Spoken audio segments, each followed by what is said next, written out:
पुढची बातमी पाहूयात। अमरावतीच्या नांदगाव खंडेश्वर मार्गावरती ट्रॅव्हलर आणि सिमेंट काँक्रीटच्या मिक्सर यांच्या मशीनचा वाहनाचा भीषण अपघात झालेला आहे। अपघातामध्ये 4 तरुणांचा जागीच मृत्यू झालाय, 10 जण गंभीर जखमी आहेत। यवतमाळच्या क्रिकेटचा सामना खेळण्यासाठी 14 तरुण अमरावतीवरून यवतमाळकडे जात असताना नांदगाव खंडेश्वर जवळ अपघात झाला। जखमींवरती अमरावतीच्या रुग्णालयामध्ये सध्या उपचार सुरू आहेत। प्रणय निर्माण अपडेट देतील प्रणय।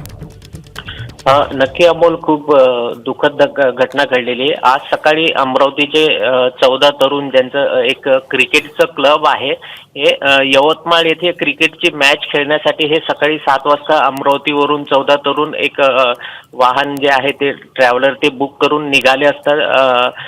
नांदगाव खंडेश्वर जवळ जो शिंगणापूर फाटा आहे त्या ठिकाणी जे मिक्सरचं एक वाहन होतं, त्या वाहनाचा आणि या ट्रॅव्हलरचं भीषण अपघात झाला। ज्या अपघातामध्ये 4 तरुणांचा जागीच मृत्यू झालेला आहे, तर 10 जण गंभीर जखमी आहे।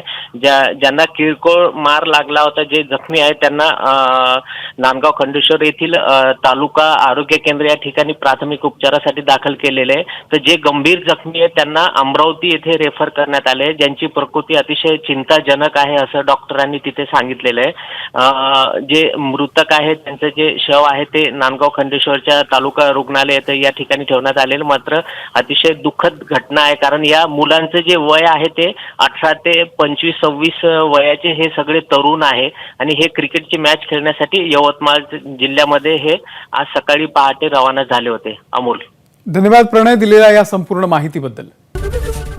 एबीपी माझा, उघडा डोळे बघा नीट।